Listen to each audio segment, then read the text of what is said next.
Fala, galera do Fala Abner. Olha a gente aqui de novo para mais um episódio no nosso canal, mais um conteúdo.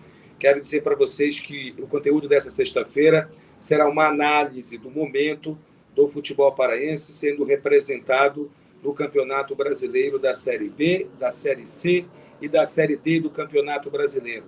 Vamos falar também sobre a aquisição do CT do Clube do Remo, um momento difícil no Paysandu, inclusive com protesto dos torcedores na frente da sede social, dispensa de jogadores, possível ou possíveis contratações também.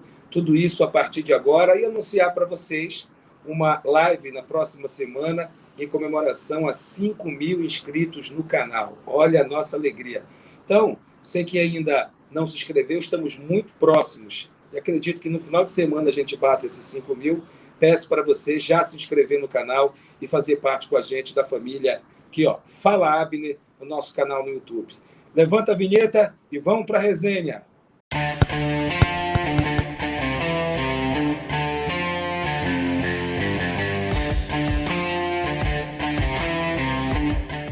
Muito bem, gente, com Remo e Paysandu viajando, o Remo que ontem jogou fora de casa, se despediu da Copa do Brasil, continua em viagem agora para o Rio de Janeiro, quando enfrenta o Botafogo no próximo domingo, lá no Raulino de Brito, né, estádio do Volta Redonda, às 4h da tarde do domingo.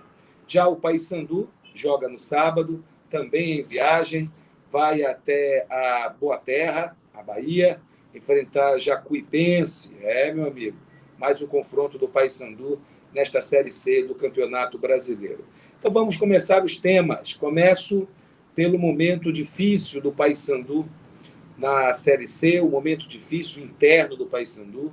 Não é preciso aqui a gente afirmar, porque já é de conhecimento público, o Paysandu vive uma crise muito grave interna, onde fica muito caracterizado que o Paysandu errou na formação do plantel, principalmente para a Série C do Campeonato Brasileiro.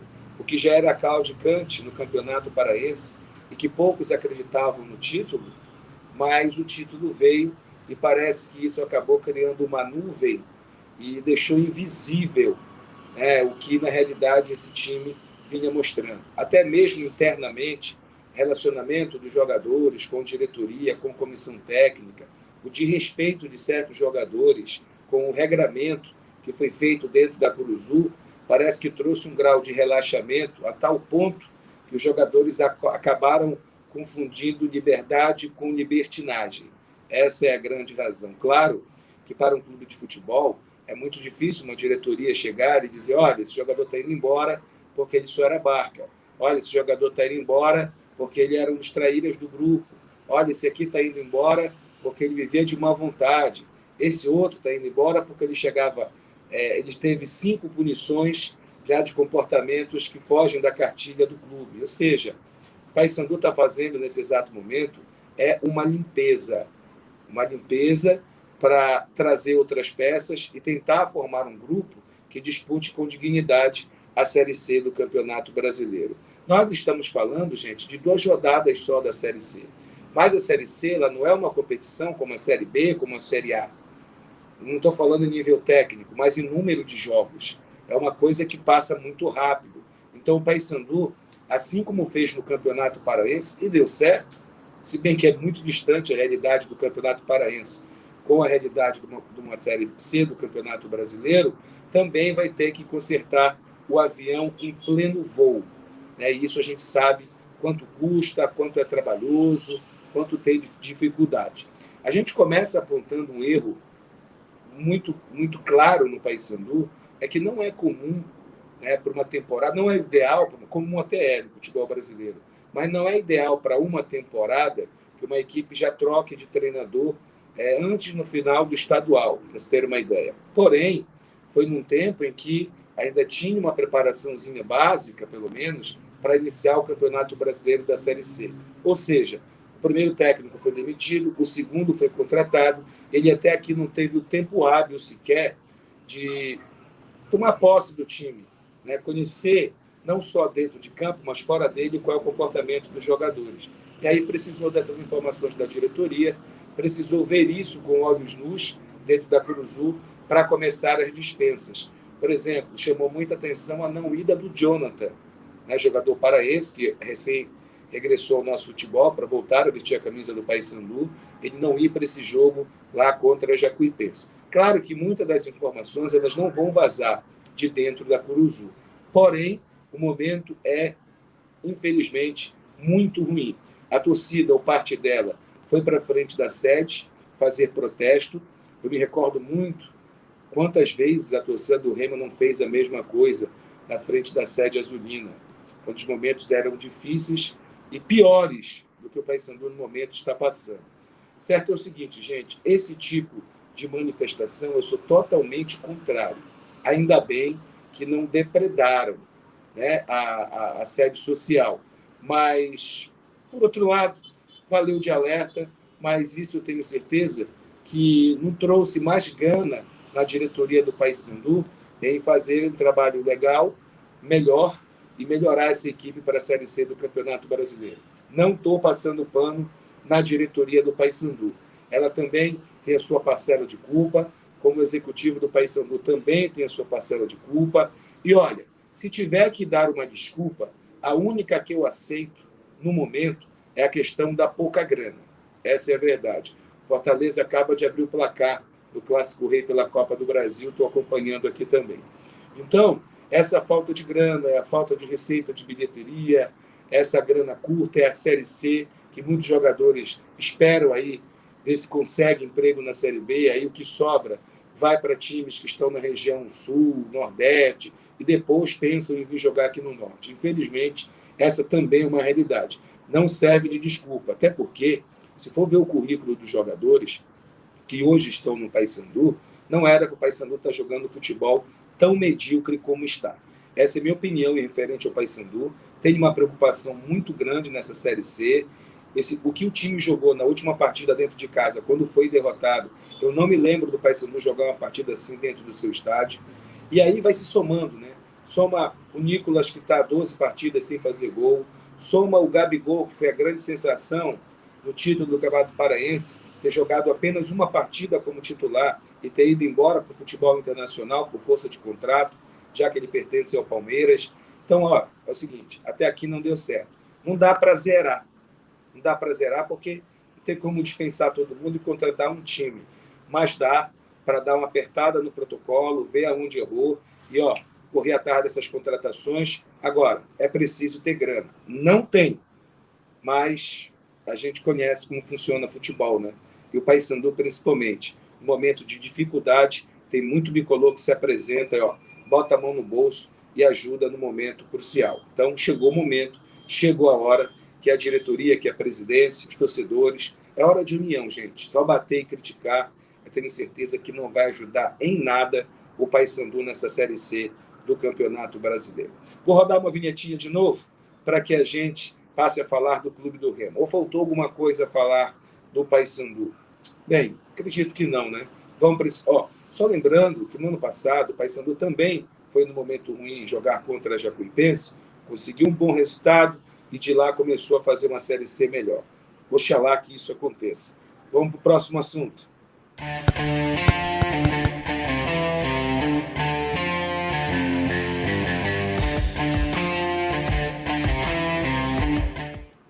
Então, vamos falar de Clube do Remo. Clube do Remo que acabou de jogar, né? Acabei de assistir aqui a partida contra o Galo Mineiro.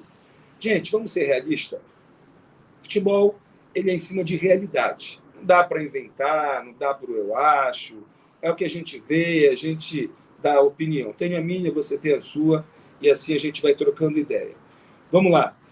Primeiro, ainda bem para o Clube do Remo que o Galo jogou os 2 jogos desfalcado. Essa é a verdade. Tecnicamente, fisicamente, não vou falar nem investimento, tecnicamente, fisicamente é algo assim surreal de diferença.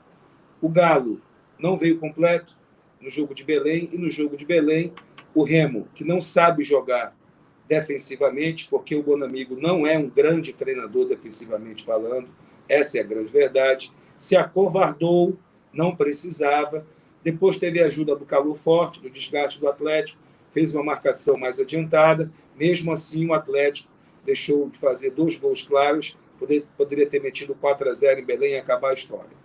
Vamos até o Mineirão ontem. O Remo teve uma postura diferente, foi marcar mais na frente, é verdade, só que houve um espaço muito grande entre o seu ataque e o seu meio de campo, que ali saía a bola do Galo, jogadores rápidos, cometeu uma falha gravíssima, que foi adiantar os seus zagueiros também na marcação e se disputar a corrida com o ataque, com o Hulk, com o Keno, né, com todo mundo ali, com certeza ia perder na corrida como perdeu. Felizmente, o Remo nesses 2 jogos, ele teve um vilão. E o vilão não foi o jogador adversário, foi o seu próprio zagueiro Jansen. O Jansen, nos 4 gols que o Remo levou, não sei se a produção vai botar esses gols aí, você pode analisar. Primeiro gol do Galo, o Jansen prefere marcar o cara que está do lado de fora do que marcar o cara que está bem ao seu lado. O cara entra, faz o gol 1-0. No segundo gol, ele tinha tudo para jogar o Hulk lá na arquibancada. Ele, por 2 momentos, não conseguiu fazê-lo, o Hulk fez o gol. No jogo de ontem, no escanteio curto, no primeiro pau, ele me deixa o Hever cabecear e fazer o gol. No segundo gol do Galo, ele comete um pênalti com o Hever praticamente na bandeira de escanteio. Claro que não foi isso, mas que não ia resultar em nada, e aí prejudicando o clube do Remo. Que é uma defesa, é uma zaga que a torcida vem apontando, a imprensa vem apontando, a diretoria vê que tem muita dificuldade, e não é só a zaga não, gente. O setor defensivo do clube do Remo se defende muito mal. Abner, me dá então um outro exemplo que não só contra o Galo, que contra o Galo não vale. Vou te dar um exemplo contra o Brasil de Pelotas. O Brasil de Pelotas, depois que tomou o gol, teve uma oportunidade de ouro que a zaga do Remo ficou estática, o cara entrou na grande área, foi derrubado pelo Vinícius. A comentarista de TV, da Sport TV, também apontou penalidade máxima. O juiz, ainda bem para o clube do Remo, não marcou. Uma falha clara de defesa do Remo. E aí o Remo sai, então, da Copa do Brasil. Repito, que bom que não estava completo nos 2 jogos, que bom que o Atlético se desinteressou do jogo no segundo tempo aqui em Belém, e também, logo depois que fez o primeiro gol ontem lá no Mineirão, trocou todo mundo, fez o rodízio de gente. Isso foi muito bacana, porque aí o Remo, não é que o Remo tenha igualado, mas não trouxe para o Remo ainda mais dificuldade, de repente, de passar uma vergonha lá no Mineirão. Ficaram as lições, e eu gosto muito mais de ter lições jogando contra time bom do que contra time ruim. Porque se o Remo é campeão invicto do Campeonato Paraense, ia ter gente dizendo que o Remo estava pronto para disputar a Champions League. E não é isso. Eu, pelo menos, não comento futebol com paixão. Eu comento futebol pelo pouco que eu conheço e gosto de pontuar o que está na minha cabeça e dividir com vocês aqui do canal. O Remo parte agora para o jogo contra o Botafogo e vou dizer uma coisa para vocês. Jogos da grandeza, da dificuldade, do tamanho, como esses 2 jogos contra o Atlético Mineiro, eles servem para a equipe mais frágil, menor na qualidade técnica, de casca, sabe?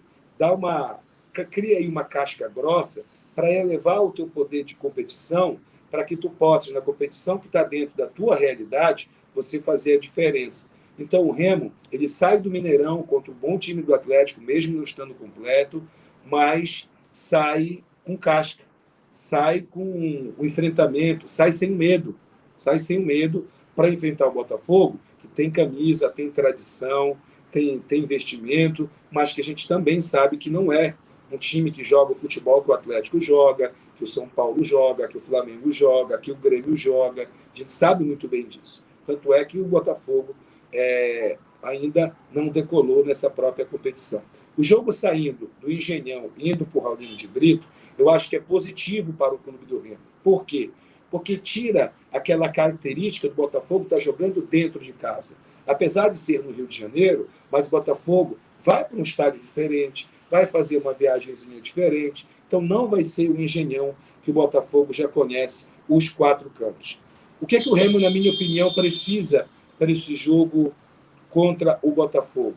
Precisa ter coragem de jogar, precisa ser intenso e, fundamentalmente, precisa corrigir como se defende. O Remo, infelizmente, está deixando muito a desejar na forma de se defender. Me preocupa os 2 zagueiros, me preocupa a marcação dos laterais, me preocupa o Shoa e Lucas, que com a bola jogam muito bem, mas sem a bola demonstram dificuldade. Tanto é que eu sempre, quando encontro o Lucas, brigo com ele dizendo: Lucas, para de querer jogar em todas as posições, lembra que tu faz uma volância, tu precisa recompor a marcação. O Lucas vai embora, não tem outro jogador de meio de campo que possa ajudar o Shoa, de repente, no desarme e no contra-ataque. Aí o Remo fica muito exposto. Eu acho que isso o Bonamigo deveria urgentemente tentar corrigir na equipe do Clube do Remo. Tem tudo, sinceramente falando, mesmo com essas dificuldades. Deixa eu pontuar só uma coisa. O Remo também precisa fazer jus e meter medo nas equipes adversárias com o seu ataque. Com o seu ataque. A gente também não está vendo isso. O Dioguinho entrou na equipe, foi muito bem no primeiro jogo contra o Atlético. Ontem ele mais jogou para se empregar em alguma equipe aí do futebol brasileiro do que jogou para dentro do gol. Ele mais driblava aquela coisa, depois tocava para trás. Driblava e tocava para o lado.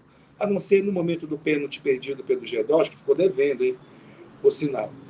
Que o Dieguinho, foi a única jogada que ele foi intenso, foi na grande área tentar alguma coisa, que acabou sendo marcada a penalidade. Então o Remo precisa urgentemente meter medo com o seu ataque. Eu sei que pela Série B, jogando dentro de casa, o Gorni fez o gol, ok, mas precisa ser mais repetitivo, chegar ao ataque e meter mais medo na equipe adversária. E é o caso do Botafogo no próximo domingo. Agora, gente, eu vou dar mais uma pausa aqui no vídeo para que a gente agora fale sobre CT do Clube do Remo.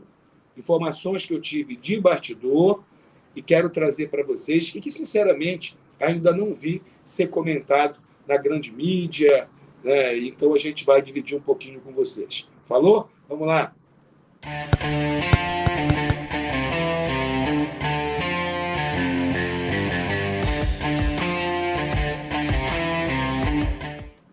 Vamos para outro bloco, então, de informações. Vamos falar a respeito da compra pelo Clube do Remo do centro de treinamento do Carajás. Então, vamos lá. Vamos começar dizendo que os proprietários, os ex-proprietários, que agora o Remo é proprietário do terreno lá, da estrutura do Carajás, é o Luiz Omar Pinheiro, ex-presidente do Paysandu, e mais o seu sócio, que muitos chamam de irmão do Luiz Omar. Não é irmão do Luiz Omar. Tem nada a ver com o Luiz Omar, o sócio dele. Ele herdou do Dário Tragni, o italiano, dono de madeireira, mexia com madeira, mexia com um monte de coisa, faleceu. E ele era um funcionário do Dário, parceiro do Dário na fundação do Carajás. Ele herdou esse terreno. Sem condições financeiras de tocar o projeto Carajás, ele chamou o Luiz Omar Pinheiro para tocar com ele. O Luiz Omar começou com categoria de base, botou uma equipe profissional na competição, está aí o Carajás, que acabaram de disputar mais um ano o Campeonato Paraense, acabou sendo rebaixado. Foi rebaixado no ano passado, não foi rebaixado em virtude, acabou não caindo por causa da pandemia, mas esse ano não teve jeito. O Luiz Omar me disse que cansou de fazer futebol, gastou muito dinheiro, disse que em Belém é difícil trabalhar com base profissional, muito gasto, e aí se desanimou.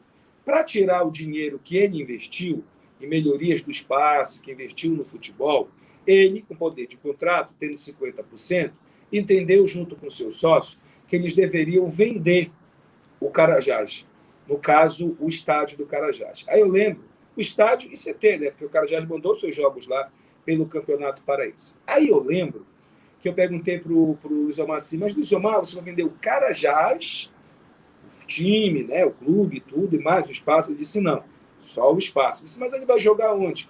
Jogar no estádio emprestado, como as outras equipes que não têm estádio jogam no Campeonato Paraense. Eu disse, tá, legal. E aí, o que aconteceu? O Luiz Omar Pinheiro, ele foi e se candidatou à presidência do Paysandu. Qual era a intenção do Luiz Omar?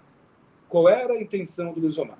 O Luiz Omar o Paysandu teve duas chances de comprar o CT do Carajás. A primeira delas foi que, quando a área que foi oferecida, que hoje é o terreno lá para ser feito o CT do Paysandu, o Carajás ofereceu para vender para o Paysandu.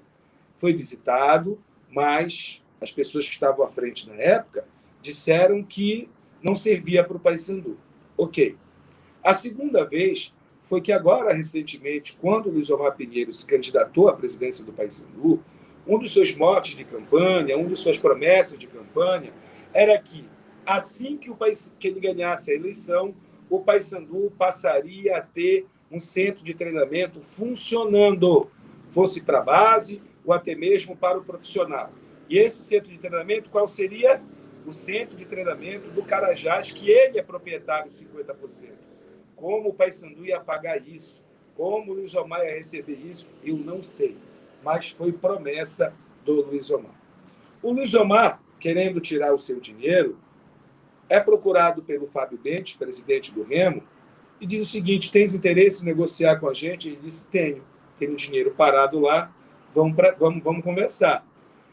Depois que o negócio foi finalizado, eu percebi um burburinho nas redes sociais, internamente, dentro do Paysandu, de que o Luiz Omar agora é remista, que o Luiz Omar tem que ser crucificado dentro do Paysandu, porque vendeu ou deu alguma coisa, um centro de treinamento, ou facilitou para que o Remo tivesse um centro de treinamento já funcionando. Cara, o que tem a ver a orelha com o nariz? Apesar de ficar na cabeça. O cara, ele tem um negócio, quer vender, apareceu interessado, o Paysandu, em nenhum momento, concorreu a isso, o cara foi lá e vendeu. E agora existe aí essa... Primeiro criou-se esse negócio com o Luiz Omar, quando ele virou presidente do Carajás. Porque, como é que o cara vira presidente de outro clube, sendo Paysandu, aquela coisa toda. Mas esquecem os bicolores, né, que a maioria deles montou a Desportiva Paraense, construiu um centro de treinamento na Desportiva Paraense, esses mesmos bicolores que não conseguiram fazer isso com o Paysandu, e esses mesmos bicolores que disputaram contra o Paysandu, muitas das vezes nas categorias de base, e até atletas de base, que depois foram comercializados mundo afora. Então vamos para o centro de treinamento do Remo. Remo fez a aquisição. Como todo mundo sabe, tem 3 campos. 1, numa qualidade razoável. 2, numa qualidade ruim. Né? E que o Remo agora corre atrás de parceiros para conseguir fazer o campo principal de qualidade, para que ele sirva para treinos da categoria profissional e para jogos oficiais das categorias de base, no masculino e no feminino. Os 2 campos de fundo, que ainda não estão com qualidade, eles estão sendo usados nesse momento para o treinamento das categorias de base, que já se mudaram lá para Outeiro, onde fica o centro de treinamento do Clube do Remo agora. Então, é a base quem vai usar nesse momento. A informação que eu tenho, porque o Remo ainda não abriu o CT para a imprensa, é de que tem um bom refeitório, que consegue atender muito bem a base e também, de repente, o futebol profissional do Clube do Remo. Os dormitórios, eles não obedecem um padrão ainda que o Remo gostaria. Então, o que não obedece o padrão do que o Remo gostaria, o Remo quer fazer esse investimento para deixar em condições. Qual é o mundo sonhado pelo Clube do Remo com esse centro de treinamento? É criar 2 estruturas. Uma estrutura separada para as categorias de base, dotado de tudo, dotado de departamento de saúde, departamento a questão de equipamento de academia, o NASP, que hoje tem no Baianão, o Remo sonha em ter um para as categorias de base, um departamento médico, um departamento nutricional, uma cozinha com refeitório para o departamento de futebol amador, no caso lá a base, e também dormitórios para a base do Clube do Remo, porque a gente sabe, tem muito garoto que vem do interior do estado, não tem onde ficar na capital e precisa ser acolhido pelo Clube do Remo, e uma área também educacional para a base lá no Outeiro. Para a categoria profissional, o Remo quer preparar um campo para exclusivo treinamento da categoria profissional. Desculpa. Que até lá, tudo o que cerca uma preparação para os treinamentos, que é o NASP, que também são todos os departamentos que hoje tem dentro do Baenão, transferir para lá também. E o Baenão ficar exclusivamente para os jogos e alguns treinamentos, de repente, já pronto, né? Aquela coisa toda, os jogadores não ficarem tão desambientados lá do Baenão. Continuaria no Baenão a sala da comissão técnica, a rouparia, é claro, o que é necessário para jogo e que pode também dar uma força aí para treinamentos. Até porque, para quem não sabe, tem muita a equipe de futebol profissional, uma equipe de futebol profissional faz muitas das vezes uma ativação na academia do clube, do estádio lá, do seu estádio, uma ativação muscular, aquela coisa toda, em equipamentos também, para entrar em campo. Então, ficaria lá. Mas tudo isso, gente, esse mundo que o Remo quer para ele, no centro de treinamento, vai custar investimento. Eu entrevistei aqui, na terça-feira, vocês viram aqui no canal, o Sérgio Papenin, vocês viram o tamanho e a grandeza de onde o Fortaleza está hoje, né? Por exemplo, o Fortaleza, em um campo só do seu centro de treinamento, ele acabaram de investir R$ 1 milhão para ficar na mesma condição e qualidade do Castelão, que é onde o Fortaleza manda os seus jogos. Então, gente, não vai ser pouco dinheiro.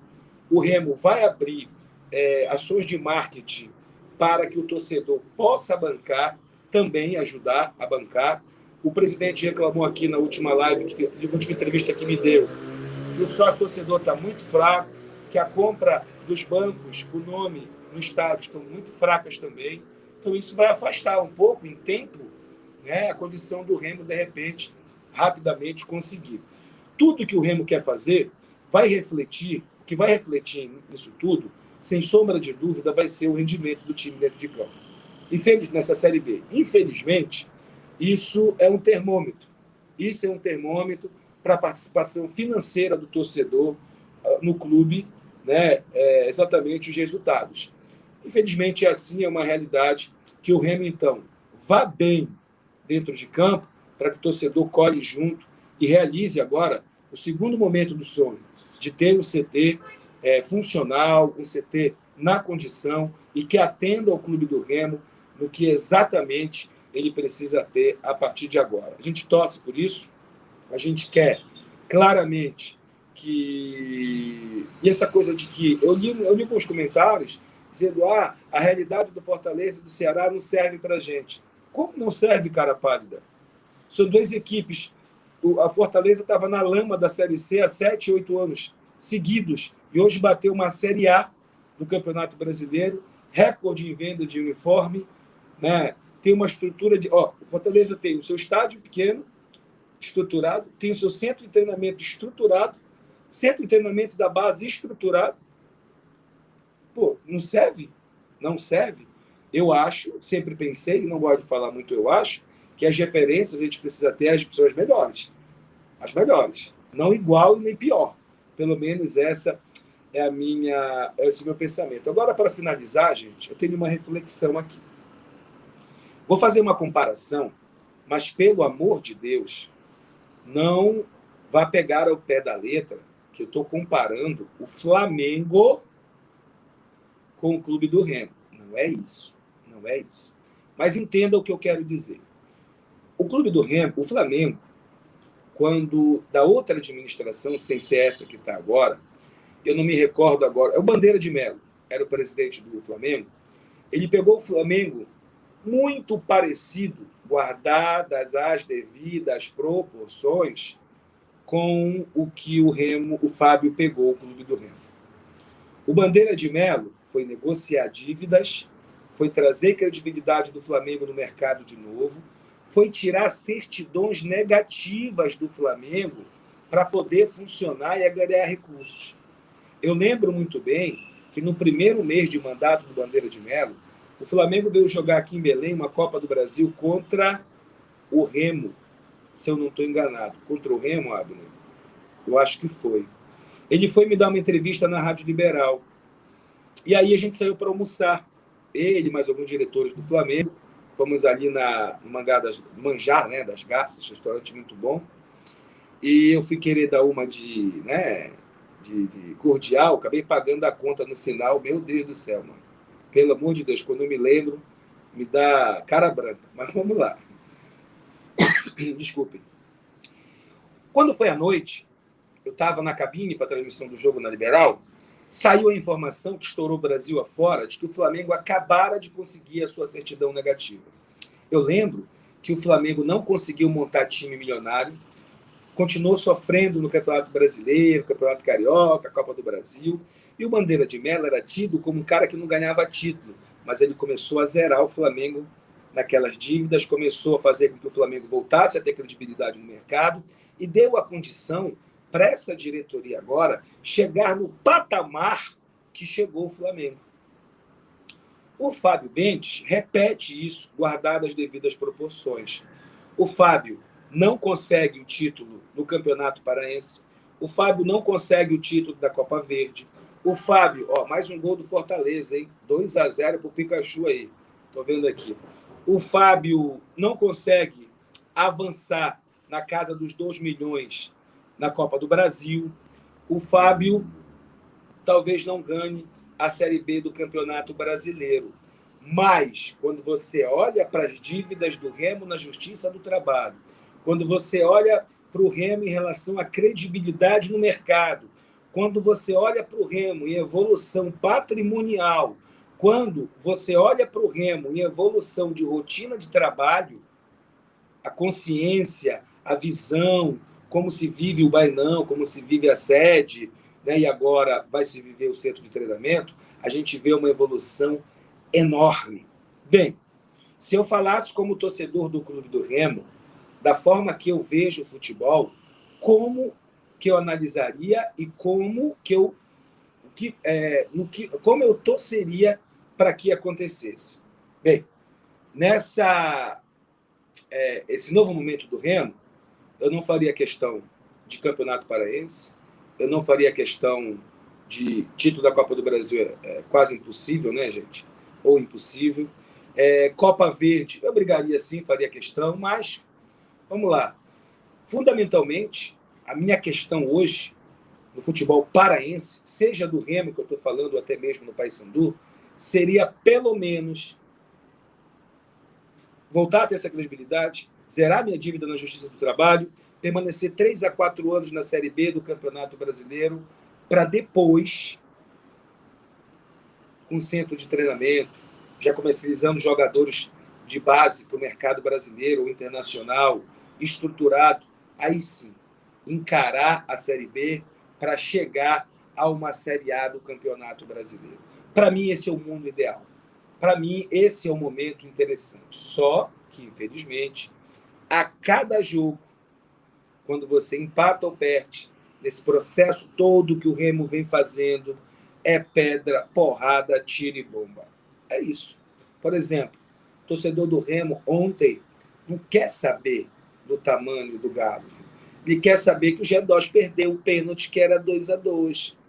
E outra coisa, torcedores de Remo e Paysandu, não misturem encarnação de torcida para torcida com a cobrança que você faz nas redes sociais para o seu clube, para a sua diretoria, para os seus jogadores. Não misture uma encarnação com exatamente cobrar de quem está ali querendo fazer o melhor para vocês. E uma outra situação que eu sempre vou afirmar, enquanto futebol paraense, viver só da rivalidade de Remo e Paysandu, de confronto de reparo no Parazão, de uma derrota do Paysandu para Tuna e o Remo, a torcida encarnar e o Remo se achar fortíssimo, de uma desclassificação do Remo para Tuna e a torcida do Paysandu dizendo, olha aí,